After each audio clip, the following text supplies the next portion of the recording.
Hello អ្នកទាំងអស់គ្នាថ្ងៃនេះខ្ញុំមកប្រាប់ពីការទស្សនាសុំពាក្យក្នុងការប្រឡងចូលក្របខ័ណ្ឌមន្ត្រីនគរបាលទាំងអស់គ្នាដោយសារតែថ្ងៃនេះគឺជាថ្ងៃទី1ហើយដែលបានបើកឲ្យយើងទស្សនាសុំពាក្យប្រឡងចូលក្របខ័ណ្ឌមន្ត្រីនគរបាលនៅតាមរាជធានីខេត្តមួយចំនួនដែលក្រសួងមហាផ្ទៃបានចេញនៅសេចក្តីជូនដំណឹងហើយខ្ញុំក៏បានទៅចូលរួមក្នុងការស្នើសុំដែរខ្ញុំស្នើសុំនេះមិនមែនស្នើសុំខ្លួនឯងទេគឺជូនបងអូនទៅស្នើសុំហើយក៏មានបញ្ហាមួយចំនួនដែលយើងអត់បានដឹងហើយក៏យើងទៅយើងទៅរត់រោគវាទី1នោះសម្រាប់រឿងទី1ដែលត្រូវមានគឺត្រូវមានបង្កាន់ដៃស្នើសុំពាក្យតាមប្រព័ន្ធបច្ចេកវិទ្យាដែលយើងបានបំពេញហើយខ្ញុំក៏បានចេញវីដេអូមួយដែរពាក់ព័ន្ធនឹងការបំពេញបង្កាន់ដៃនេះយើងបំពេញហើយយើងត្រូវតែថតភ្ជាប់ទៅជាមួយយើង download print ភ្ជាប់ទៅជាមួយពុកម៉ែបងប្អូនអ្នកទាំងអស់គ្នាបើសិនជាអត់មានបង្កាន់ដៃនោះទេយើងអត់បានចូលទៅដើម្បីស្នើសុំពាក្យទេនឹងរឿងទី1រឿងទី2សញ្ញាបត្រគ្រប់កម្រិតអញ្ចឹងត្រូវតែភ្ជាប់ទៅដែរបើសិនជាល្អអាចបៃត្រាបញ្ជាក់នៅតាមក្រុងស្រុកនីមួយៗកាន់តែល្អរឿងទី2សម្បត្តិកំណើតឬសេចក្តីចម្លងសម្បត្តិកំណើតនិងរឿងទី3រឿងទី3សម្បត្តិកំណើតឬសេចក្តីចម្លងសម្បត្តិកំណើតអញ្ចឹងបើអាចគួរតែចម្លងកុំទៅ copy ឬថតចម្លងយើងទៅចម្លងនៅរដ្ឋបាលស្រុកឲ្យហើយត្រៀមឲ្យហើយរឿងទី4អត្តសញ្ញាណប័ណ្ណសញ្ជាតិខ្មែរអត្តសញ្ញាណប័ណ្ណសញ្ជាតិខ្មែរនេះក៏ជារឿងសំខាន់ដែរអញ្ចឹងយើងទៅ copy ហើយយកទៅបញ្ជាក់នៅស្រុកកាន់តែល្អកុំថតចម្លងទៅកុំទៅអត់បានវៃត្រាបញ្ជាក់ហើយរឿងទី5សិភៅស្នាក់នៅឬសិភៅគ្រួសារអានេះក៏សំខាន់ដែរអញ្ចឹងយើងត្រូវថតចម្លងហើយទៅវៃត្រាបញ្ជាក់នៅស្រុកទៅកាន់តែល្អរឿងទី6រូបថតថ្មីទំហំ 4x6 អញ្ចឹងនៅក្នុងសេចក្តីជូនដំណឹងអត់បានណែនាំទេពាក់ព័ន្ធនឹងរូបថតអញ្ចឹងខ្ញុំចេញវីដេអូនេះជម្រាបប្រាប់ទៅគ្នាយើងពាក់ព័ន្ធនឹងរូបថតត្រូវតែមានដែរហើយរឿងទី7ដែលសំខាន់ហើយអ្នកទាំងអស់គ្នាអត់ចាប់អារម្មណ៍ទាំងគេទាំងខ្ញុំនោះគឺសម្លៀកបំពាក់អញ្ចឹងសម្លៀកបំពាក់ក៏សំខាន់ដែរបើសិនជាយើងទៅស្នើសុំពាក្យស្លៀកខោកាប៊យអាវយឺតគឺ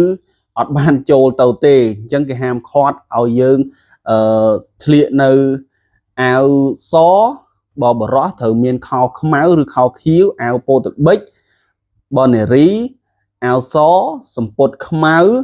ឬសម្ពុតទឹកប៊ិចអាវទឹកប៊ិចបានអាចចូលស្នើសុំពាក្យបានហើយសក់ត្រូវតែពណ៌ខ្មៅអត់មានលាបពណ៌ញ៉ៃញ៉ៃបានទេអញ្ចឹងអត់ចូលទៅស្នើសុំពាក្យបានទេបាទហើយដំណាក់កាលនៃការផ្ដល់ពាក្យនោះឆ្លងកាត់របាកម្ពុជាពាក់ព័ន្ធមួយកម្ពុជាបើសិនជាយើងកម្ពុជាអត់គ្រប់ស្តង់ដារដែលក្រសួងមហាផ្ទៃបានជូនដំណឹងទេអាហ្នឹងក៏មិនជាប់ដែរពាក់ព័ន្ធមួយកម្ពុជាប្អូនខ្ញុំបានទៅស្នើសុំហើយគឺគាត់ខ្វះកម្ពុជាអញ្ចឹងអត់បានទទួលពាក្យទេករណីទី2វាស់កម្ពុជានឹងថ្លឹងទម្ងន់មានន័យថាកម្ពុជាត្រូវតែសមាមាត្រជាមួយនឹងទម្ងន់របស់យើងបើសិនជាកម្ពុជាយើងត្រូវហើយប៉ុន្តែទម្ងន់របស់យើងខុសគ្នាជាមួយកម្ពុជាអាហ្នឹងក៏អត់បានដែររឿងទី3ពិនិត្យកាយសម្បទាអញ្ចឹងកាយសម្បទានេះក៏វាជារឿងសំខាន់ដែរបើសិនជាយើងបាត់បង់កាយសម្បទាកន្លែងណាមួយឬមួយក៏យើងមានសាក់នៅដៃឬមួយខ្លួនកន្លែងណាមួយដែលមើលទៅអត់សមរម្យក៏មិនអាចទទួលបានពាក្យនេះដែរហើយរឿងទី4នោះពិនិត្យឯកសារអញ្ចឹងពាក់ព័ន្ធនឹងឯកសារនេះខ្ញុំជម្រាបមកពីខាងលើហើយពាក់ព័ន្ធនឹងឯកសារនេះយើងត្រូវមានឲ្យគ្រប់បើមិនអញ្ចឹងទេរត់ឆ្វេងរត់ឆ្ដាមដូចខ្ញុំអញ្ចឹងព្រឹកមិញគឺរត់ទៅនេះបន្តិចទៅនោះបន្តិចដោយសារតែយើងអត់បានដាក់ទៅឯកសារទៅគ្រប់ពាក់ព័ន្ធទី1បញ្ហាទី1សម្រាប់ខ្ញុំផ្ទាល់តែម្ដងទី1រូបថតអត់មានរូបថតយើងអត់ចាប់អារម្មណ៍ដាក់រូបថតរឿងទី2គឺសម្លៀកបំពាក់នេះយើងក៏មិនចាប់អារម្មណ៍ដែរយើងពាក់ទៅធម្មតាអញ្ចឹងសម្លៀកបំពាក់រត់ទៅទិញទាំងព្រឹកតែម្ដងទាំងផ្សារមិនទាន់បើគឺយើងទៅទិញតែម្ដងរឿងទី5នោះពិនិត្យសារធាតុញៀនអញ្ចឹងករណីនេះក៏សំខាន់ដែរបើសិនជាយើងមានសារធាតុញៀនក្នុងខ្លួនក៏មិនអាចទទួលបានពាក្យដែររឿងទី6 ផ្ដល់ពាក្យនិងបញ្ចូលទិន្នន័យនឹងជាដំណាក់កាលនៃការផ្ដល់ពាក្យ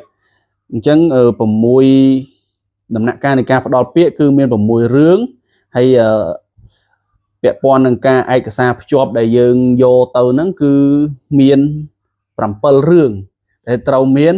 អញ្ចឹងអ្នកទាំងអស់គ្នាដែលត្រូវទៅស្នើសុំពាក្យថ្ងៃស្អែកខានស្អែកឬខានស្អែកម្នាយមួយទៀតត្រូវតែមានឯកសារទាំងអស់នេះបើសិនជាអត់មានទេច្បាស់ជារត់ឆ្វេងរត់ឆ្ដាមហើយអញ្ចឹងខ្ញុំឆ្លងកាត់មុនខ្ញុំជម្រាបទៅអ្នកទាំងអស់គ្នាឲ្យបានដឹងហ្នឹងហើយអ្នកទាំងអស់គ្នានៅបន្តិចទៀតពាក់ព័ន្ធនឹងសភៅនេះជាសភៅកម្រងសំណួរចម្លើយត្រៀមប្រឡងក្របខ័ណ្ឌនគរបាលហើយខ្ញុំក៏បានកំងមកក្បាលដែរសម្រាប់មកត្រៀមប៉ុន្តែអត់ដោយសារតែបងប្អូនខ្ញុំគាត់អត់បានជាប់ដូចនៅក្នុងការធ្វើតេស្តនេះខ្ញុំក៏បានទិញវាមកជ្រុលហើយក៏ណែនាំអ្នកទាំងអស់គ្នាពាក់ព័ន្ធនឹងសិភៅមួយនេះដែរអញ្ចឹងបើសិនជាអ្នកទាំងអស់គ្នាធ្វើតេស្តជាប់គួរណាតែមានសិភៅមួយនេះក្នុងការយកមកមើលសំណួរត្រៀមមុនដោយសារតែសិភៅមួយនេះគឺមានសំណួរចម្លើយច្រើនមែនទែនពាក់ព័ន្ធនឹងការប្រឡងក្របខ័ណ្ឌមន្ត្រីនគរបាលនេះអញ្ចឹងបើសិនជាមានមួយក្បាលនេះគឺល្អខ្លាំងមែនទែនក្នុងការ